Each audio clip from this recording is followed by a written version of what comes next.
ജൂവണിനെ ദേഷ്യം പിടിപ്പിക്കാൻ വേണ്ടി റായും മനഃപൂർവ്വം യോൻസിയോളിനോട് താല്പര്യമുള്ളതുപോലെ ഓരോന്ന് ചെയ്തുകൊണ്ടിരിക്കുകയാണല്ലോ. അന്ന് രാത്രി അവർ 4 പേരും കൂടി ഒരുമിച്ചാണ് ഡിന്നർ കഴിക്കാനായി ഇരുന്നത്. ആ സമയത്തും അവർ രണ്ടുപേരും പരസ്പരം താല്പര്യമുള്ളതുപോലെ സംസാരിച്ച് ഓസ്കയെയും ജൂവണിനെയും ദേഷ്യം പിടിപ്പിക്കുന്നുണ്ട്. രാവിലത്തെ കിസിനു ശേഷം ഓസ്കയും റായുമും മുഖാമുഖം കാണുന്നത് ഇപ്പോഴാണ്. അതുകൊണ്ട് ഓസ്കയെ കണ്ടപ്പോൾ റായും രാവിലത്തെ കിസിന്റെ ഓർമ്മയിൽ അറിയാതെ ചുണ്ടൊന്ന് കടിച്ചു പോകുന്നു. ഓസ്കയ്ക്ക് അത് കണ്ടപ്പോൾ ഓക്കാനം വരുന്നു. ജൂവണ്ണും അത് തന്നെ സംഭവിക്കുന്നു. ഇതിങ്ങനെ വിട്ടാൽ ശരിയാവില്ല, നമുക്കിത് നല്ലോണം ഉരച്ച് തേച്ച് കളയാമെന്ന് പറഞ്ഞുകൊണ്ട് ഓസ്ക കുക്ക് ചെയ്യുന്നതൊക്കെ മതിയാക്കിയിട്ട് അവളെയും വിളിച്ചുകൊണ്ട് സ്പായിൽ കുളിക്കാനായി പോകുന്നു. അവർ രണ്ടുപേരും പോയ സ്ഥിതിക്ക് നമുക്കും കൂടി ഒരുമിച്ച് കുളിക്കാൻ പോകാമെന്ന് പറഞ്ഞ് യൂൻസിയോൾ ജൂവണ്ണെ ക്ഷണിക്കുന്നുണ്ട്.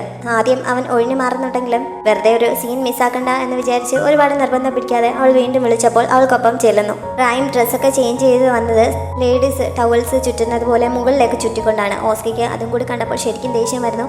അവനോട് മര്യാദയ്ക്ക് ടവൽ ചുറ്റാൻ പറഞ്ഞ് ഓസ്ക ദേഷ്യപ്പെടുന്നു. അങ്ങനെ അവളത് താഴേക്കിറക്കി ചുറ്റുന്നുണ്ട്. ഓസ്ക ഇരിക്കുന്ന അതേ ടബിലേക്ക് അവളും ഇറങ്ങാൻ തുടങ്ങിയെങ്കിലും അവനത് സമ്മതിക്കുന്നില്ല. വേറെ എവിടെയെങ്കിലും പോകാൻ പറഞ്ഞ് ബഹളം വയ്ക്കുന്നു. അങ്ങനെ വേറൊരു സ്ഥലത്തേക്ക് നടക്കുന്നതിനിടയിൽ മുമ്പത്തെ പോലെ അവൾ ചുണ്ട് ചെറുതായിട്ടൊന്ന് കടിക്കുന്നുണ്ട്. അത് കണ്ടപ്പോൾ ഓസ്കയുടെ കൺട്രോൾ പോകുന്നു. നീ പോകണ്ട, ഞാൻ പോയിക്കൊള്ളാം എന്ന് പറഞ്ഞ് അവൻ ടബിൽ നിന്ന് ചാടി എഴുന്നേൽക്കുന്നുണ്ട്. ഡ്രസ്സൊന്നുമില്ലാതെ. അങ്ങനെ അവനെ കണ്ട് റായും ഉറക്കെ നിലവിളിച്ച് ബോധം കെട്ട് വീഴുന്നു. ജൂവൺ ഈ സമയം യൂൻസിയോളിനൊപ്പം സ്പായ്ക്കുള്ളിലാണ്. യൂൻസിയോളിൻ്റെ ബോഡി സൈസൊക്കെ അവൾ ശരിക്കും എൻജോയ് ചെയ്യുന്നുണ്ട്. ഈ സമയത്താണ് അവൾ സ്വന്തം കാലിൻ്റെ നീളത്തെക്കുറിച്ച് പറഞ്ഞ് സ്വയം പുകഴ്ത്താൻ തുടങ്ങിയത്. അത് ജൂവണിന് ഇഷ്ടപ്പെടുന്നില്ല. എൻ്റെ കാലിന് നീളക്കുറിച്ച് കുറവാണെങ്കിലും ഭംഗിക്ക് കുറവൊന്നുമില്ല എന്ന് പറഞ്ഞ് അവൻ റായിമിൻ്റെ ശരീരത്തെയും പുകഴ്ത്തുന്നു. അത് മാത്രമല്ല, യൂൻസിയോളുടെ ശരീരത്തിലുള്ളത് മുഴുവൻ കൊഴുപ്പാണ്, അതേസമയം എൻ്റെ ശരീരത്തിലുള്ളത് മുഴുവൻ മസിൽസ് ആണ് എന്ന് പറഞ്ഞ് അവൻ മസിൽ കാണിക്കുകയും ചെയ്യുന്നുണ്ട്. അവൻ കുളിയൊക്കെ കഴിഞ്ഞ് ഇറങ്ങി വന്നപ്പോൾ റായും പുറത്തൊരിടത്ത് ഒരു വൈൻ കുപ്പിയുമായി വിഷമിച്ചിരിക്കുന്നുണ്ടായിരുന്നു. നേരത്തെ ഷോക്കിൽ നിന്ന് അവൾ ഇതുവരെ റിലാക്സ് ആയിട്ടില്ല. അവനും അവളുടെ അടുത്ത് ചെന്നിരിക്കുന്നു. വൈൻ അവൾ കുറച്ച് അവനും കൂടി നൽകുന്നുണ്ട്. അവിടെ ഇരുന്ന് ഓരോന്ന് സംസാരിക്കുന്ന കൂട്ടത്തിലാണ് അവളുടെ ഫാമിലിയെ പറ്റി അവൻ ചോദിച്ചത്. ഞാൻ ജനിച്ച് അധികം കഴിയുന്നതിന് മുമ്പ് തന്നെ എൻ്റെ അമ്മ മരിച്ചതാണ്. അമ്മയുടെ മുഖം പോലും എനിക്കറിയില്ല. അച്ഛൻ പറഞ്ഞ് കേട്ടുള്ള അറിവുകൾ മാത്രമേ ഉള്ളൂ. എൻ്റെ അച്ഛൻ ഒരു ഫയർമാൻ ആയിരുന്നു. എനിക്ക് 17 വയസ്സുള്ള സമയത്ത് ഒരു അപകടത്തിൽ നിന്ന് ഒരാളെ രക്ഷിക്കാൻ ശ്രമിക്കുന്നതിനിടയിൽ അദ്ദേഹം കൊല്ലപ്പെടുകയായിരുന്നു എന്നവൾ പറയുന്നു. അതിനുശേഷം അവൾ എങ്ങനെയാണ് വളർന്നത് എന്നൊക്കെ അവൻ ചോദിക്കുന്നുണ്ട്. മറ്റാരുടെയും സഹായമില്ലായിരുന്നു, സ്വന്തമായി തന്നെയാണ് പിന്നീട് ഇങ്ങോട്ട് കാര്യങ്ങളെല്ലാം നോക്കിയത് എന്നൊക്കെ അവൾ പറഞ്ഞപ്പോൾ അവന് അവളുടെ കാര്യത്തിൽ നല്ല വിഷമം തോന്നുന്നുണ്ട്. അങ്ങനെ ഓരോന്നൊക്കെ പറഞ്ഞ് ഒരുപാട് സമയം അവിടെ ഇരുന്ന ശേഷമാണ് രണ്ടുപേരും ഉറങ്ങാനായി പോയത്. അടുത്ത ദിവസം രാവിലെ യൂൻസിയോൾ ഉണർന്നപ്പോൾ അടുത്ത് കിടക്കുന്ന ആളിനെ കണ്ട് ഉറക്കെ അലറി വിളിക്കുന്നു. ജൂവണായിരുന്നു അവൾക്കൊപ്പം കിടപ്പുണ്ടായിരുന്നത്. പക്ഷേ അത് റായുമാണ് എന്ന് അവൾക്കറിയില്ലല്ലോ. അങ്ങനെ അവൾ കൂവി വിളിച്ചുകൊണ്ട് ചാടി എഴുന്നേൽക്കുന്നു. ബഹളം കേട്ട് ഉണർന്ന റായും എന്തു പറ്റി, എന്തെങ്കിലും സ്വപ്നം കണ്ടോ എന്നൊക്കെ ചോദിച്ച് പ്രത്യേകിച്ച് ഒന്നും സംഭവിക്കാത്ത മട്ടിൽ പതുക്കെ എഴുന്നേൽക്കുന്നു. അതേപോലെ തന്നെ ഓസ്കയുടെ ഒപ്പമായിരുന്നു ജൂവൺ കിടപ്പുണ്ടായിരുന്നത്. ആദ്യം ഉണർന്ന ഓസ്ക അവളെ കണ്ട് റായുമാണ് എന്ന് കരുതി ബഹളം വെച്ച് ചാടി എഴുന്നേൽക്കുന്നു. ജൂവൺ ബഹളം കേട്ട് കണ്ണു തുറന്ന് നോക്കുന്നുണ്ടെങ്കിലും എന്തു പറ്റിയെന്ന് ചോദിച്ചല്ലാതെ എന്താണ് കാര്യമെന്ന് അവനും പെട്ടെന്ന് മനസ്സിലാവുന്നില്ല. ഓസ്ക സോറി പറഞ്ഞുകൊണ്ട് ഡ്രസ്സും എടുത്തിട്ട് വേഗം പുറത്തേക്ക് ഓടുന്നു. ആ സമയത്ത് യൂൻസിയോൾ മറ്റേ മുറിയിൽ നിന്ന് പുറത്തേക്ക് ഇറങ്ങി വരുന്നുണ്ട്. ജൂവണിനൊപ്പം കിടന്നതിന്റെ ചമ്മലിലാണ് യൂൻസിയോൾ ഇറങ്ങി വരുന്നത്. ഓസ്ക ആണെങ്കിൽ റായിമിനൊപ്പം കിടന്നതിന്റെ ചമ്മലിലും. അങ്ങനെ രണ്ടുപേരും പരസ്പരം ഒന്നും പറയാനാവാതെ ആകെ ചമ്മി നിൽക്കുമ്പോഴാണ് റായും യൂൻസിയോളുടെ മുറിയിൽ നിന്ന് ഇറങ്ങി വന്നത്. അവനെ അവിടെ കണ്ട് ഓസ്ക ശരിക്കും ഞെട്ടുന്നു. നീ എന്താണ് ഈ മുറിയിൽ നിന്ന് ഇറങ്ങി വരുന്നതെന്ന് ചോദിച്ച് ഓസ്ക അവന്റെ കഴുത്തിനെ കുത്തിപ്പിടിക്കുന്നുണ്ട്. ഈ സമയത്ത് ആരാണ് പുറത്ത് ബഹളം വെക്കുന്നത് എന്ന് റൂ അവന്റെ ബെഡിൽ എഴുന്നേറ്റിരുന്നുകൊണ്ട് ചോദിക്കുന്നു. അത് കാരണം ഓസ്കയ്ക്കും ഉത്തരം മുട്ടുന്നുണ്ട്. എനിക്കും അറിയില്ല, ഞാൻ ഇപ്പോഴാണ് അറിയുന്നതെന്ന് പറഞ്ഞ് അവൻ റായിമിന്റെ കഴുത്തിലെ പിടിവിടുന്നുണ്ട്. എല്ലാവരും ഒരുമിച്ചാണ് ബ്രേക്ക്ഫാസ്റ്റ് കഴിക്കാനിരുന്നത്.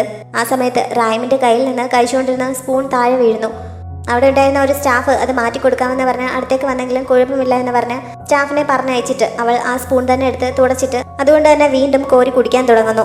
ബാക്കി 3 പേരും ഇത് കണ്ട് ഷോക്കായിരിക്കുകയാണ്. ജൂവണിന് അവൾ തൻ്റെ ക്യാരക്ടറിനെ ഇങ്ങനെ മോശമാക്കുന്നത് കണ്ടിട്ട് സഹിക്കാൻ പറ്റുന്നില്ല. പക്ഷെ എന്ത് ചെയ്യാൻ, അവളുടെ അടുത്ത് ഒന്നും പറഞ്ഞിട്ട് കാര്യമില്ലല്ലോ. ഈ സമയത്തൊക്കെ ഓസ്കയുടെ ഫോണിലേക്ക് മാനേജർ വിളിക്കുന്നുണ്ടായിരുന്നു.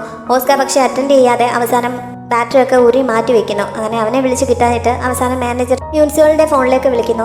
ഓസ്കയുടെ അടുത്ത് തന്നെ റിലീസ് ചെയ്യാനിരിക്കുന്ന ആൽബത്തിന്റെ ടൈറ്റിൽ സോങ് എങ്ങനെയോ ലീക്കായി ഇപ്പോൾ ഇന്റർനെറ്റിൽ അത് വൈറലായിക്കൊണ്ടിരിക്കുകയാണ് എന്നാണ് മാനേജർ പറഞ്ഞത്. അത് കേട്ടതോടെ ഓസ്ക ഫോൺ പിടിച്ചു വാങ്ങിക്കുന്നു. എന്നിട്ട് എന്താണ് സംഭവം എന്ന് അന്വേഷിക്കുന്നുണ്ട്. കാര്യം പറഞ്ഞപ്പോൾ എത്രയും പെട്ടെന്ന് അത് ബ്ലോക്ക് ചെയ്യാനുള്ള നടപടികൾ സ്വീകരിക്കാൻ ഓസ്ക പറയുന്നു. ആ ടൈറ്റിൽ സോങ് ആണല്ലോ അവൻ കോപ്പി അടിച്ചു എന്ന രീതിയിൽ സോൺ അവനോട് പറഞ്ഞത്. കൂടുതൽ ആളുകളിലേക്ക് എത്തിയാൽ അത് വലിയ ഇഷ്യൂ ആവും എന്നുള്ള കാര്യവും അവൻ പറയുന്നുണ്ട്. അതിനുശേഷം പെട്ടെന്ന് തന്നെ എങ്ങോട്ടോ പുറപ്പെടുന്നു. ജൂവന്റെ കയ്യിൽ നിന്ന് കാറിന്റെ താക്കോലും വാങ്ങിക്കൊണ്ടായിരുന്നു ഓസ്ക പോയത്. യൂൻസിയോൾ അവളുടെ വണ്ടിയുടെ കീ അവർക്ക് നൽകിയിട്ട് താനും അവന്റെ ഒപ്പം പോവുകയാണ് എന്നറിയിച്ച് അവന്റെ പുറകെ പോകുന്നു. റായിമിന്റെ കയ്യിൽ നിന്നാണല്ലോ ഓസ്ക കീ വാങ്ങിക്കൊണ്ട് പോയത്. അതുകൊണ്ട് ജൂവൻ വീണ്ടും തന്റെ കാർ മോഷണം പോയി എന്ന് കേസ് കൊടുക്കുമെന്ന് പറഞ്ഞ് ഫോൺ കയ്യിൽ എടുക്കുന്നുണ്ടെങ്കിലും റായും അത് പിടിച്ചു വാങ്ങിയിട്ട് നിനക്ക് വേറെ പണിയൊന്നുമില്ല എന്ന് ചോദിച്ചുകൊണ്ട് അവിടെ നിന്ന് എഴുന്നേറ്റ് പോകുന്നുണ്ട്. യൂൻസിയോൾ വന്ന വണ്ടിയിൽ കയറിയപ്പോൾ ഓസ്ക അവളോട് ഇറങ്ങിപ്പോകാൻ പറയുന്നുണ്ടെങ്കിലും ഇത് എന്നെ കൂടി ബാധിക്കുന്ന പ്രശ്നമാണ്, അതുകൊണ്ട് ഞാൻ കൂടി വരുന്നുവെന്ന് പറഞ്ഞ് അവൾ അതിൽ തന്നെ ഇരിക്കുന്നു. അങ്ങനെ രണ്ടുപേരും കൂടിയാണ് പോയത്. ജൂവൻ റായിമിന്റെ കയ്യിൽ നിന്ന് ഫോൺ പിടിച്ചു വാങ്ങാൻ ശ്രമിച്ചുകൊണ്ടിരിക്കുന്നതിനിടയിലാണ് അവളുടെ ഫോണിലേക്ക് ജങ്സുവിന്റെ മെസ്സേജ് വന്നത്. അങ്ങനെയാണ് സ്ക്രിപ്റ്റും ആപ്ലിക്കേഷൻ ഫോമും ഒക്കെ അവന്റെ കയ്യിൽ നൽകിയിട്ടുണ്ട് എന്ന് റായും അറിയുന്നത്. ഇതുവരെ അത് പറയാതിരുന്നത് എന്താണെന്ന് ചോദിച്ച് അവൾ ദേഷ്യപ്പെടുന്നു. ഓടിക്കൊണ്ടിരിക്കുന്ന ഒരു കാറിന് നേരെ പെട്ടെന്നൊരു ട്രക്ക് വരുമ്പോൾ അതിൽ നിന്ന് ചാടി ഇറങ്ങുന്ന സീൻ ഉള്ള ആ സ്ക്രിപ്റ്റാണോ? നിനക്ക് അങ്ങനെ ഒരു സീൻ അഭിനയിക്കാൻ പ്രാന്താണോ? അത് വളരെ അപകടം നിറഞ്ഞതാണ്. എന്തായാലും ഞാനത് ചെയ്യാൻ പോകുന്നില്ല എന്ന് പറഞ്ഞ് ജൂവൺ എതിർക്കുന്നുണ്ട്. ഇത്ര നല്ല സീനായിരുന്നോ? ഇങ്ങനെ ഒരു സീൻ കിട്ടാൻ വേണ്ടി ഞാൻ എത്ര നാളായി ആഗ്രഹിക്കുകയാണെന്നറിയാമോ? എനിക്ക് എന്തായാലും അത് ചെയ്യണമെന്നൊക്കെ പറഞ്ഞ് റായും തൻ്റെ ആഗ്രഹം പ്രകടിപ്പിക്കുന്നു. ഇപ്പോഴത്തെ കണ്ടീഷനിൽ നിനക്ക് എങ്ങനെയാണ് ആ സീൻ ചെയ്യാൻ പറ്റുന്നത്? ഞാനല്ല ഇത് ചെയ്യേണ്ടത്. എനിക്ക് എന്തായാലും അത് ചെയ്യാൻ പറ്റില്ല എന്ന് ജൂവൺ പറയുന്നു. അവൻ സമ്മതിച്ചില്ലെങ്കിൽ അവൻ്റെ കമ്പനിയിൽ ഞാനും തോന്നുന്നത് പോലെയൊക്കെ ചെയ്യുമെന്ന് റായും ഭീഷണിപ്പെടുത്തുന്നുണ്ടെങ്കിലും അവനത് മൈൻഡ് ചെയ്യാതെ താക്കോലും വാങ്ങിച്ചുകൊണ്ട് മുന്നോട്ട് പോകുന്നു. ഓസ്കയും യൂൻസിയോളും അവിടെ നിന്ന് ഒരുമിച്ച് പുറപ്പെട്ടെങ്കിലും വഴിയിൽ വെച്ച് രണ്ടുപേരും തമ്മിൽ വഴക്കടിക്കുന്നുണ്ട്. ഇതിനു മുമ്പ് ഒരിക്കൽ പോലും ഈ വണ്ടിക്കുള്ളിൽ കയറാൻ തനിക്ക് കഴിയാത്തതിൻ്റെ വിഷമം യൂൻസിയോൾ പറയുന്നു. മുമ്പ് പലതവണ കയറാൻ ആഗ്രഹിച്ചിട്ടുണ്ടെങ്കിലും അവൻ്റെ ഇമേജിനെ പേടിച്ച് ഒരിക്കൽ പോലും അതിന് ധൈര്യം ഉണ്ടായിട്ടില്ല. ഇപ്പോൾ അതൊക്കെ ആലോചിക്കുമ്പോൾ എനിക്ക് നല്ല ദേഷ്യം തോന്നുകയാണ് എന്നൊക്കെ അവൾ പറയുന്നു. ഓസ്കയ്ക്ക് അത് കേട്ടുകൊണ്ടിരിക്കാൻ താല്പര്യമില്ലാത്തതിനാൽ വഴിയിലൊരിടത്ത് വണ്ടി ഒതുക്കിയിട്ട് അവളെ അവിടെ ഇറക്കി വിടുന്നുണ്ട്. ജൂവൻ ഈ വഴിയായിരിക്കും വരുന്നത്, അവനോട് നിന്നെ പിക്ക് ചെയ്തോളാം, ഞാൻ പറഞ്ഞോളാം എന്ന് പറഞ്ഞ് അവൻ വണ്ടി വിട്ടു പോകുന്നു. സോണിനെ അന്വേഷിച്ചായിരുന്നു അവൻ പോയത്. അവൻ ഇപ്പോൾ താമസിക്കുന്നിടത്ത് ചെന്ന് അവനാണ് ആൽബത്തിൻ്റെ ടൈറ്റിൽ സോങ് റിലീസ് ചെയ്തത് എന്ന രീതിയിൽ ഓസ്കർ അവനുമായി പ്രശ്നമുണ്ടാക്കുന്നു. എനിക്ക് അങ്ങനെ ഒളിച്ച് ഒരു കാര്യം ചെയ്യേണ്ട ആവശ്യമില്ല, ഞാനല്ല അത് ചെയ്തത് എന്ന് ടോൺ പറയുന്നുണ്ട്. പക്ഷേ ഓസ്കർ അവനെ വിശ്വസിക്കാൻ തയ്യാറാവുന്നില്ല. തൻ്റെ പെൻഡ്രൈവിൽ നിന്ന് അവൻ പാട്ട് കേട്ട സ്ഥിതിക്ക് അവൻ തന്നെ ആയിരിക്കും ഇത് ചെയ്തത് എന്ന് വിശ്വസിച്ച് ഓസ്കർ അവനെ തൻ്റെ ഒപ്പം പിടിച്ചു വലിച്ച് കൊണ്ടുപോകുന്നു. മാനേജറുടെ അടുത്തെത്തി അവനാണ് കുറ്റക്കാരൻ എന്ന രീതിയിൽ പറഞ്ഞുകൊണ്ട് നിൽക്കുന്ന സമയത്താണ് സ്റ്റേഷനിൽ നിന്ന് വിളിച്ചിട്ട് ആൽബം റിലീസായിരിക്കുന്നത് അവിടെ തന്നെയുള്ള ഒരു IP അഡ്രസ്സിൽ നിന്നാണ് അറിയിക്കുന്നത്. ആ ബിൽഡിങ്ങിലാണ് യൂൻസിയോളിൻ്റെ ഓഫീസെന്ന് മാനേജർ പറഞ്ഞപ്പോഴാണ് അവൻ അറിയുന്നത്. അങ്ങനെ അവിടെ നിന്നാണ് ആൽബം ലീക്ക് ആയിരിക്കുന്നത് മനസ്സിലായി. അവൻ ഉടനെ തന്നെ അങ്ങോട്ട് പുറപ്പെടുന്നുണ്ട്. ജുവൻ റായിമിനെ കൊണ്ട് നേരെ അവൻ്റെ ഷോപ്പിംഗ് മാളിലേക്ക് തന്നെ ആയിരുന്നു പോയത്. അവിടെ നിന്ന് അവൾ എന്തൊക്കെയോ ഡ്രസ്സ് സെലക്ട് ചെയ്യുന്നത് കണ്ട് എനിക്കിന്ന് മാനേജറുമായി മീറ്റ് ചെയ്യേണ്ടതാണ്, നീ ഇങ്ങനെ ഇവിടെ നിന്ന് സമയം കളയുകയാണോ എന്ന് ചോദിച്ച് റായും അവനുമായി വഴക്കുണ്ടാക്കുന്നു. ഓഡിഷന് നാളെ ചെല്ലാമെന്ന് ഞാൻ മാനേജറോട് പറഞ്ഞിട്ടുണ്ട്, അതിന് പോകുന്നതിന് മുമ്പ് എനിക്ക് ഡ്രസ്സ് സെലക്ട് ചെയ്യണം, അതിൻ്റെ കാശ് എന്തിനാണ് ഞാൻ വേറെ ഒരു സ്ഥലത്ത് കൊണ്ട് കളയുന്നത്, എൻ്റെ ഷോപ്പിംഗ് മാളിൽ നിന്ന് തന്നെ വാങ്ങിയാൽ പോരെ എന്ന് പറഞ്ഞ് അവൻ റായിമിൻ്റെ പോക്കറ്റിലിരിപ്പുണ്ടായിരുന്ന പേഴ്സ് എടുക്കുന്നു. അവിടെ നിൽക്കുന്ന സ്റ്റാഫൊക്കെ റായിമാണ് തങ്ങളുടെ പ്രസിഡന്റിനോട് ഇങ്ങനെ സംസാരിക്കുന്നത് എന്ന് കരുതി ആകെ അന്തം വിട്ട് നിൽക്കുകയാണ്. പേഴ്സിൽ നിന്ന് കാർഡ് എടുത്ത് കൊടുത്തു കഴിഞ്ഞപ്പോഴാണ് എത്ര രൂപയായി എന്ന് അവൻ തിരക്കുന്നത്.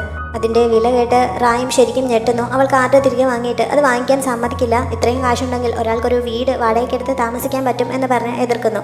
നീ ഇതിനെക്കുറിച്ച് വിഷമിക്കേണ്ട കാര്യമില്ല, ഈ ഡ്രസ്സൊക്കെ നിന്നോട് ധരിക്കാനല്ലല്ലോ ഞാൻ പറഞ്ഞത്, നമ്മൾ തിരിച്ചായി കഴിയുമ്പോൾ ഞാനിതെല്ലാം തിരികെ എടുത്തുകൊണ്ട് വന്നോളാം എന്ന് പറഞ്ഞ് ജുവൻ പിന്നെയും കാർഡ് വാങ്ങി സ്റ്റാഫിന് നൽകുന്നു. റൈമിനോട് സൈൻ ചെയ്യാൻ പറഞ്ഞിട്ട് അവൾ അതിന് തയ്യാറാവുന്നില്ല. അവസാനം ജൂവൻ തന്നെയാണ് സൈൻ ചെയ്ത് കൊടുത്തത്. ഈ സംഭവത്തെക്കുറിച്ച് മാനേജർ പാർക്കും അറിയുന്നു. റായിമാണ് ജൂവന്റെ പകരം സൈൻ ചെയ്തത് എന്നാണല്ലോ അയാൾ അറിഞ്ഞത്. അയാൾ കുറെ കാലമായി കഷ്ടപ്പെട്ട് ജൂവന്റെ ഒപ്പ് ഇടാൻ പഠിച്ചുകൊണ്ടിരിക്കുകയാണ്. ഇന്നലെ വന്ന ഒരുത്തി വളരെ സിമ്പിളായിട്ട് അവൻ്റെ ഒപ്പിട്ടു എന്നറിഞ്ഞപ്പോൾ പാർക്കിനെ അത് ഉൾക്കൊള്ളാനേ പറ്റുന്നില്ല. അത് മാത്രമല്ല, അവനെ ഭരിക്കുന്ന രീതിയിൽ ആണ് അവൾ സംസാരിച്ചത് എന്നറിഞ്ഞപ്പോൾ ഇനി അവൾ പ്രഗ്നൻ്റ് ആയിരിക്കുമോ, ഇത് അവനെതിരെ ഉപയോഗിക്കാൻ പറ്റുമോ എന്നൊക്കെയും അയാൾ ചിന്തിക്കുന്നുണ്ട്. അടുത്തിടെയായി ജൂവന്റെ സ്വഭാവത്തിലുള്ള മാറ്റങ്ങളെക്കുറിച്ച് വീട്ടിലെ ജോലിക്കാരി ഈ സമയം അവൻ്റെ അമ്മയെ അറിയിക്കുന്നുണ്ട്. വീടിൻ്റെ പാസ്വേഡ് മറന്നു പോയതും ഓസ്കയ്ക്ക് വേണ്ടി കുക്ക് ചെയ്തതുമൊക്കെ അറിഞ്ഞപ്പോൾ അമ്മ ആകെ ദേഷ്യപ്പെടുന്നു. റായും അവിടേക്ക് വരാറുണ്ടോ എന്ന് അവർ ചോദിച്ചപ്പോൾ അവൾ അവിടേക്ക് അങ്ങനെ വരാറില്ല, പക്ഷേ കഴിഞ്ഞ തവണ വന്ന് ജൂവൻ അവളുടെ ഒപ്പം പുറത്തേക്ക് പോയതിനു ശേഷം ഇതുവരെ തിരികെ എത്തിയിട്ടില്ല എന്ന് ജോലിക്കാരി അറിയിക്കുന്നു. അങ്ങനെ അമ്മ ആകെ ദേഷ്യത്തിലാവുന്നുണ്ട്. എത്രയും പെട്ടെന്ന് അവളുടെ നമ്പർ കണ്ടെത്താൻ അവർ അസിസ്റ്റന്റിന് നിർദ്ദേശം നൽകുന്നു. ജൂവനും റായിമും കൂടി ഷോപ്പിംഗ് ഒക്കെ കഴിഞ്ഞ് പുറത്തേക്ക് ഇറങ്ങുകയായിരുന്നു. ഈ സമയം അവൻ എപ്പോഴും ധരിക്കാറുള്ളത് പോലെയുള്ള ആ വില കൂടിയ ജാക്കറ്റ് ഒരെണ്ണം വാങ്ങിയാണ് ഇപ്പോഴും ധരിച്ചിരിക്കുന്നത്. ഇതിട്ടുകൊണ്ടാണോ നീ ആക്ഷൻ സ്കൂളിലേക്ക് പോകാൻ തുടങ്ങുന്നത്? ആരെങ്കിലും ഇതിട്ടുകൊണ്ട് ട്രെയിനിങ് ചെയ്യുമോ? നീ എന്നെ നാണം കെടുത്താനായി ഇറങ്ങിയിരിക്കുകയാണോ എന്നൊക്കെ ചോദിച്ച് റായും അവനോട് ദേഷ്യപ്പെട്ടുകൊണ്ടിരിക്കുകയാണ്. അവന് പക്ഷേ യാതൊരു കുലുക്കവുമില്ല. ഈ സമയത്താണ് റായിമിൻ്റെ ഫോൺ റിങ് ചെയ്തത്. അവനോടുള്ള ദേഷ്യത്തിലായതുകൊണ്ട് ആരാണെന്ന് പോലും നോക്കാതെ അവൾ കോൾ അറ്റൻഡ് ചെയ്ത് പോകുന്നു. പിന്നീടാണ് ജൂവന്റെ അമ്മയാണ് വിളിക്കുന്നതെന്ന് അറിയുന്നത്. സംസാരിക്കുന്നത് ജൂവൻ ആണെന്നാണല്ലോ അവർ വിചാരിക്കുന്നത്. നീ എന്തിനാണ് അവളുടെ ഫോൺ അറ്റൻഡ് ചെയ്തതെന്ന് ചോദിച്ച് അവർ ദേഷ്യപ്പെടാൻ തുടങ്ങുന്നു. അവൾ ഉടനെ തന്നെ ഫോൺ അവൻ്റെ കയ്യിലേക്ക് കൊടുക്കുന്നുണ്ട്. അവളെ മീറ്റ് ചെയ്യണമെന്നാണ് അവർ ആവശ്യപ്പെട്ടത്. വരാമെന്ന് സമ്മതിച്ച് അവൻ ഫോൺ കട്ട് ചെയ്യുന്നു. ഇപ്പോൾ അവൻ നിൽക്കുന്നത് അവൻ്റെ തന്നെ ഷോപ്പിംഗ് മാളിലാണല്ലോ. അതുകൊണ്ട് ഓഫീസിലേക്ക് ചെന്ന് അരമണിക്കൂർ അവിടെ ഇരുന്നിട്ട് തിരികെ പോയിക്കോളാൻ അവൾക്ക് നിർദ്ദേശം നൽകിയിട്ട് ജൂവൻ അമ്മയെ മീറ്റ് ചെയ്യാനായി പോകുന്നു. ഓഡിഷന് പോകുന്ന കാര്യമൊക്കെ റായും പുറകിൽ നിന്ന് വിളിച്ചു ചോദിക്കുന്നുണ്ടെങ്കിലും അവൻ അതിന് മറുപടി ഒന്നും നൽകുന്നില്ല. ആ ട്രാക്ക് സൂട്ടും ധരിച്ചുകൊണ്ടാണല്ലോ അവൻ അമ്മയുടെ അടുത്തേക്ക് ചെന്നത്. നിങ്ങൾ രണ്ടുപേരും കൂടി ഒരുമിച്ച് ഇറ്റലിയിലേക്ക് പോയോ? അവിടെ നിന്ന് വാങ്ങിയതാണോ ഇത്? കപ്പിൾസ് ആണ് എന്ന രീതിയിലാണോ നിങ്ങൾ രണ്ടുപേരും ഇത് ധരിച്ചിരിക്കുന്നത്? ഇതിന്റെ വില എത്രയാണെന്ന് നിനക്കറിയാമോ എന്നൊക്കെ ചോദിച്ച് അമ്മ ആദ്യമേ തന്നെ ദേഷ്യപ്പെടുന്നുണ്ട്. ജുവന്റെ അടുത്ത് നിന്ന് അവൾ ഒഴിഞ്ഞു പോകണമെന്ന് പറഞ്ഞ് അവർ പേഴ്സിൽ നിന്ന് കുറച്ച് ക്യാഷ് എടുത്ത് അവളുടെ മുന്നിൽ വയ്ക്കുന്നുണ്ട്. ഒരു ഫോം മുന്നിൽ വെച്ചിട്ട് ഇനി അവനെ ശല്യപ്പെടുത്തില്ല എന്ന് സൈൻ ചെയ്തു തരണമെന്നും അവർ ആവശ്യപ്പെടുന്നു. ഇതിൽ എത്രയുണ്ടെന്ന് ഞാൻ ആദ്യം നോക്കട്ടെ എന്ന് പറഞ്ഞ് ജുവൻ അതെടുത്ത് നോക്കുന്നുണ്ട്. അതിനുശേഷം അവരെ പരിഹസിക്കുന്ന രീതിയിൽ, നിങ്ങളുടെ മകന് നിങ്ങൾ ഇത്രയും വിലയിട്ടിട്ടുള്ളോ? ഇത് വളരെ കുറവാണ്.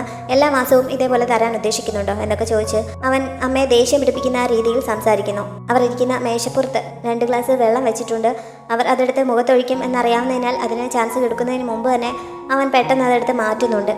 അമ്മ ഇതേപോലെ ജുവനുമായി ഇടപെടുന്ന പെൺകുട്ടികളോട് ഇതിനു മുമ്പ് ചെയ്തിട്ടുണ്ടോ എന്നും അവൻ ചോദിക്കുന്നു. എനിക്ക് ഇങ്ങനെ ചെയ്യാൻ പറ്റില്ലെന്നാണോ വിചാരിക്കുന്നത്? ഞാനിത് പലതവണ ചെയ്തിട്ടുണ്ട് എന്നവർ പറയുന്നു. തൻ്റെ ഡോക്ടറോടും അമ്മ ഇതേപോലെ ചെയ്തിട്ടുണ്ടോ എന്നറിയാൻ അവൻ അവിടെ നിന്ന് നേരെ ഡോക്ടറുടെ അടുത്തേക്കാണ് പോയത്. റായിമാണ് വന്നിരിക്കുന്നതെന്നാണല്ലോ ഡോക്ടർ വിചാരിക്കുന്നത്. ജുവന്റെ അമ്മയെ ഇതിനു മുമ്പ് മീറ്റ് ചെയ്തിട്ടുണ്ടോ എന്ന് റായിമാണ് എന്ന രീതിയിൽ അവൻ ചോദിക്കുന്നു. അവരെ മീറ്റ് ചെയ്യാതിരിക്കുന്നതാണ് നല്ലത്. അവർ വളരെ മോശം സ്ത്രീയാണ്. അവരുടെ വായിൽ നിന്ന് വരുന്നതൊക്കെ ജുവന്റെ വായിൽ നിന്ന് വരുന്നതിനേക്കാൾ വേദനിപ്പിക്കുന്നതാണ്. അതുകൊണ്ട് അവരെ അവോയ്ഡ് ചെയ്യണമെന്നൊക്കെ ഡോക്ടർ പറഞ്ഞപ്പോൾ അമ്മ മുമ്പ് ഡോക്ടറെയും ഇതേപോലെ തന്നെ മീറ്റ് ചെയ്തിട്ടുണ്ടാവാമെന്ന് അവൻ ഊഹിക്കുന്നു. ഓസ്ക ഈ സമയം യൂൻസിയോളിന്റെ ഓഫീസിലെത്തി പ്രശ്നമുണ്ടാക്കുകയായിരുന്നു. പക്ഷേ ആ സമയത്ത് അവൾ അവിടെ ഉണ്ടായിരുന്നില്ല. എവിടെയാണെന്ന് അറിയില്ല. വിളിച്ചിട്ട് ഫോൺ എടുക്കുന്നില്ല. എത്രയും പെട്ടെന്ന് അവളെ കോൺടാക്ട് ചെയ്യാൻ പറഞ്ഞ് അവിടെ ഉണ്ടായിരുന്ന സ്റ്റാഫിനോട് അവൻ ദേഷ്യപ്പെടുന്നു. റായും ഈ സമയം ജുവന്റെ ഓഫീസിലിരുന്ന് ആകെ ബുദ്ധിമുട്ടുകയായിരുന്നു. അരമണിക്കൂറിനുള്ളിൽ പോയിക്കോളാനാണ് ജുവൻ പറഞ്ഞതെങ്കിലും അവൻ അവിടെ എത്തിയ സമയത്ത് എന്തൊക്കെയോ ഡോക്യുമെന്റ്സ് സൈൻ ചെയ്യിക്കാനായി പാർക്കും വേറെ കുറേ എക്സിക്യൂട്ടീവ് അംഗങ്ങളും കൂടി അങ്ങോട്ടേക്ക് വരുന്നുണ്ട് എന്ന് അവൾ അറിഞ്ഞിരുന്നു. അതിന് ഞാൻ എന്ത് ചെയ്യണം എന്ന് അവൾ ജുവന് മെസ്സേജ് അയക്കുന്നുണ്ടെങ്കിലും അവൻ്റെ റിപ്ലൈ കിട്ടുന്നതിന് മുമ്പ് തന്നെ പാർക്കും ബാക്കിയുള്ളവരും അങ്ങോട്ടേക്ക് എത്തുന്നു. ജുവൻ ഇന്ന് വരെ അവരോട് ഒട്ടും ബഹുമാനത്തോടെ പെരുമാറിയിട്ടില്ലല്ലോ. പക്ഷേ റായും അവരെ കണ്ടപ്പോഴേ എഴുന്നേറ്റ് നിന്ന് ബഹുമാനിക്കുകയും വളരെ മര്യാദയോടെ സംസാരിക്കുകയും ഒക്കെ ചെയ്യുന്നു. അവൻ്റെ ഈ രീതി കാരണം പാർക്കിനാണ് ശരിക്കും കൺഫ്യൂഷൻ ആവുന്നത്. സാധാരണ അവൻ ദേഷ്യപ്പെടുമ്പോൾ പാർക്ക് തിരിച്ച് എന്തെങ്കിലുമൊക്കെ പറഞ്ഞ് പിടിച്ചു നിൽക്കുന്നതാണല്ലോ. ഇതിപ്പോൾ അവൻ വളരെ മര്യാദക്കാരനായി അയാൾ പറയുന്നതിനൊന്നും എതിർക്കാതെ സംസാരിച്ചുകൊണ്ടിരിക്കുകയാണ്. അവൻ്റെ സ്വഭാവം എന്താണ് ഇങ്ങനെ മാറിയത് എന്നൊക്കെ ചിന്തിച്ച് പുറത്തേക്ക് നടക്കുന്ന കൂട്ടത്തിലാണ് അയാളുടെ അസിസ്റ്റന്റ് ജുവൻ സൈൻ ചെയ്തു കൊടുത്ത ഡോക്യുമെന്റിൽ അവൻ്റെ സൈൻ ചേഞ്ച് ആയിരിക്കുന്നതായി കാണിക്കുന്നത്. വിശ്വാസം വരാതെ അയാളത് വാങ്ങി നോക്കുന്നുണ്ട്. ശരിക്കും അതിന് മാറ്റമുണ്ടായിരുന്നു. കുറേ വർഷങ്ങളായി കഷ്ടപ്പെട്ട് ജുവന്റെ സൈൻ വളരെ പെർഫെക്റ്റ് ആയിട്ട് ഇടാൻ പഠിച്ചത് ഈ അടുത്തിടെയാണ്. അത്രയും നാളത്തെ കഷ്ടപ്പാടെല്ലാം വെറുതെ ആയാലോ? ഇനിയിപ്പോൾ ഇത് എങ്ങനെ പഠിച്ചെടുക്കും എന്നോർത്ത് പാർക്ക് ആകെ ഒരു വല്ലാത്ത അവസ്ഥയിൽ എത്തുന്നുണ്ട്. ഈ സമയത്താണ് ജുവൻ അസിസ്റ്റന്റിനൊപ്പം അതുവഴി വന്നത്. പാർക്കിനെ കണ്ട് അടുത്തേക്ക് ചെന്നിട്ട് നിങ്ങളുടെ വോയിസ് കേൾക്കാൻ നല്ല രസമുണ്ട് എന്ന് പറഞ്ഞിട്ടാണ് അവൻ പോയത്. പാർക്കിനെ ശത്രുവിനെ പോലെ മാത്രം കണ്ടിരുന്ന ജുവൻ ഇങ്ങനെയൊക്കെ പറഞ്ഞിട്ട് പോകുന്നത് കണ്ട് അസിസ്റ്റന്റ് പോലും ഞെട്ടി നിൽക്കുകയാണ്. അവന് എന്തെങ്കിലും സംഭവിച്ചോ എന്ന് അസിസ്റ്റന്റ് ചോദിച്ചു പോകുന്നുമുണ്ട്. അങ്ങനെ അവർ മുന്നോട്ട് പോകുന്നതിനിടയിലാണ് അവിടെയുള്ള ഒരു ഷോപ്പിലെ സ്റ്റാഫിനോട് ഒരു കസ്റ്റമർ വളരെ മോശമായി പെരുമാറി എന്നതിന്റെ പേരിലുള്ള പ്രശ്നം നടക്കുന്നത് അവർ കണ്ടത്. അവിടെ ഉണ്ടായിരുന്ന ലേഡി സ്റ്റാഫിനെ വൃത്തികെട്ട രീതിയിൽ അയാൾ തൊട്ടതിനെ ചൊല്ലിയായിരുന്നു അവിടെ പ്രശ്നം നടന്നുകൊണ്ടിരുന്നത്. താൻ അങ്ങനെ ചെയ്തിട്ടില്ല എന്ന് കസ്റ്റമർ വാദിക്കുന്നു. പക്ഷേ ഇതിനു മുമ്പും അയാൾ ഇങ്ങനെ മോശമായി പെരുമാറിയിട്ടുണ്ട്. അയാൾ ഒരു VIP കസ്റ്റമർ ആയതുകൊണ്ട് മാത്രമാണ് അന്ന് കംപ്ലൈൻറ്റ് ചെയ്യാതിരുന്നത്. അത് മുതലെടുത്ത് ഇപ്പോൾ അയാൾ വീണ്ടും തന്നെ ഉപദ്രവിച്ചിരിക്കുകയാണ് എന്നൊക്കെ പറഞ്ഞ സ്റ്റാഫ് അയാളോട് ദേഷ്യപ്പെട്ടുകൊണ്ടിരിക്കുന്നു. റായിമിന് ഇതൊക്കെ കേട്ടിട്ട് കണ്ടില്ലെന്ന് നടിച്ച് പോകാൻ കഴിയുമായിരുന്നില്ല. അവൾ അങ്ങോട്ടേക്ക് ചെന്ന് എന്താണ് പ്രശ്നമെന്ന് അന്വേഷിച്ചിട്ട് കസ്റ്റമറിനെ ശരിക്കും പെരുമാറുന്നു. പ്രസിഡന്റ് സ്റ്റാഫിന് വേണ്ടി നേരിട്ട് ആക്ഷൻ എടുത്തിരിക്കുകയാണല്ലോ. അതുകൊണ്ട് ആ സംഭവം സ്റ്റാഫിനിടയിൽ വലിയ രീതിയിൽ ചർച്ച ചെയ്യപ്പെടുന്നു. അയോങ് അന്ന് വൈകിട്ട് വീട്ടിലേക്ക് എത്തിയപ്പോൾ റായിം ആണ് എന്ന് കരുതി ജുവന്റെ അടുത്ത് ഓടിച്ചെന്ന് അതിനെപ്പറ്റി സംസാരിക്കുന്നുണ്ട്. അങ്ങനെയാണ് ജുവൻ ഈ പ്രശ്നത്തെക്കുറിച്ച് അറിയുന്നത്. സംഭവം കേസായിട്ടുണ്ടായിരിക്കും എന്നറിയാവുന്ന ജുവൻ അപ്പോൾ തന്നെ ഭ്രാന്ത് പിടിച്ചതുപോലെ എങ്ങോട്ടൊക്കെ ഓടുന്നുണ്ട്. സ്റ്റേഷനിലേക്ക് കൊണ്ടുപോയിട്ടുണ്ടായിരിക്കും എന്നറിയാവുന്നതിനാൽ അവൻ നേരെ സ്റ്റേഷനിലേക്കാണ് എത്തിയത്. അവിടെ ചെല്ലുമ്പോൾ റായിം അവിടെ ഇരുന്ന് ഫുഡ് കഴിക്കുകയാണ്. അവന് അതൊക്കെ കണ്ടിട്ട് ഒരു തരത്തിലും നിയന്ത്രിക്കാൻ പറ്റുന്നില്ല. നേരെ അവളുടെ അടുത്തേക്ക് ചെന്നിട്ട് ചുറ്റും ആളുകൾ നിൽക്കുന്നത് പോലും ശ്രദ്ധിക്കാതെ ഭയങ്കരമായി അവനോട് ദേഷ്യപ്പെടാൻ തുടങ്ങുന്നു. അപ്പോഴത്തെ സാഹചര്യത്തിൽ ഞാൻ അങ്ങനെ ചെയ്തു പോയതാണ്. എൻ്റെ സ്ഥാനത്ത് നീ ആയിരുന്നെങ്കിലും അങ്ങനെ തന്നെ ചെയ്യും എന്ന് റായിം പറഞ്ഞപ്പോൾ ഞാൻ ഇങ്ങനെയല്ല പ്രതികരിക്കുക. ഞാനായിരുന്നെങ്കിൽ സ്റ്റേഷനിൽ കംപ്ലൈൻറ്റ് ചെയ്തേനെ. CCTV എല്ലാം ചെക്ക് ചെയ്ത് എന്താണ് സംഭവം എന്ന് ശരിക്കും അന്വേഷിച്ചത്. അതിനുശേഷം മാത്രമേ ആക്ഷൻ എടുക്കുകയുള്ളൂ. നേരിട്ട് കസ്റ്റമറിനെ കൈയേറ്റം ചെയ്യുമായിരുന്നില്ല. മുമ്പ് ആ പൊട്ടിയ ബാഗുമായി എന്നെ കാണാൻ വന്നപ്പോൾ മുതൽ ഇന്ന് വരെ എപ്പോഴെങ്കിലും നീ എൻ്റെ നിലയും വിലയും ചിന്തിച്ചിട്ട് പ്രവർത്തിച്ചിട്ടുണ്ടോ? ഇപ്പോഴും എന്നെക്കുറിച്ച് ഒരു നിമിഷം പോലും ചിന്തിക്കാതെയല്ലേ നീ ഇങ്ങനെ ഒരു കാര്യം ചെയ്തത്? എന്തായാലും ഞാനായിട്ട് നിന്നെ ഇവിടെ നിന്ന് പുറത്തിറക്കാൻ പോകുന്നില്ല. നീ നിന്റെ സ്വന്തം കാശ് ഉപയോഗിച്ച് വേണമെങ്കിൽ ഇറങ്ങിയാൽ മതി. വക്കീലിനോട് ഞാൻ വരണ്ട എന്ന് പറഞ്ഞിട്ടുണ്ട് എന്നൊക്കെ പറഞ്ഞ് ദേഷ്യപ്പെട്ടിട്ട് അവൻ അവിടെ നിന്ന് തിരികെ പോകാൻ തുടങ്ങുന്നു. റായും ഇടിച്ച ആ കസ്റ്റമറും അവിടെ ഉണ്ട്. എന്തായാലും ഈ കേസ് സെറ്റിൽ ചെയ്യാൻ ഒരു വിധത്തിലും അനുവദിക്കരുതെന്ന് അയാളോട് പറഞ്ഞിട്ടാണ് ജുവൻ പുറത്തേക്ക് ഇറങ്ങിപ്പോയത്. പുറത്ത് ഈ സമയം നന്നായി മഴ പെയ്യാൻ തുടങ്ങിയിരുന്നു. ജുവൻ മഴയത്തേക്ക് ഇറങ്ങിയ സമയത്ത് പെട്ടെന്ന് അവൻ്റെ സോൾ റായിമിൻ്റെ ശരീരത്തിൽ നിന്ന് പുറത്തു വന്ന് തിരികെ അവൻ്റെ സ്വന്തം ശരീരത്തിലെത്തുന്നു. അതുപോലെ തന്നെ തിരിച്ച് റായിമിൻ്റെ സോൾ അവളുടെ ശരീരത്തിലും എത്തുന്നുണ്ട്. തങ്ങൾ പഴയതുപോലെ ആയി എന്നുള്ള കാര്യം രണ്ടുപേർക്കും ആദ്യം വിശ്വസിക്കാൻ കഴിയുന്നില്ല. വിശ്വാസം വന്നപ്പോൾ റായിം തിരിഞ്ഞ് സ്റ്റേഷനിലുള്ളിലേക്ക് ഓടുന്നു. ജുവൻ്റെ അടുത്ത് എത്തിയപ്പോഴാണ് അവൻ തിരിച്ചെത്തിയിരിക്കുന്നുവെന്ന് അവൾക്ക് മനസ്സിലായത്. രണ്ടുപേർക്കും അത് മനസ്സിലായതോടെ രണ്ടുപേരുടെയും മുഖത്ത് പുഞ്ചിരി വിരിയുന്നുണ്ട്. റായിം സന്തോഷം അടക്കാൻ കഴിയാതെ അവിടെ നിന്ന് തുള്ളിച്ചാടുന്നിടത്ത് ഈ എപ്പിസോഡ് അവസാനിക്കുന്നു. ഡ്രാമയെക്കുറിച്ചുള്ള നിങ്ങളുടെ അഭിപ്രായങ്ങൾ കമൻറ്റുകളിലൂടെ അറിയിക്കാൻ മറക്കരുത്. വീഡിയോ ഇഷ്ടപ്പെട്ടാൽ ചാനൽ ലൈക്ക് ചെയ്യാനും ഷെയർ ചെയ്യാനും സബ്സ്ക്രൈബ് ചെയ്യാനും മറക്കരുത്. Thanks for watching.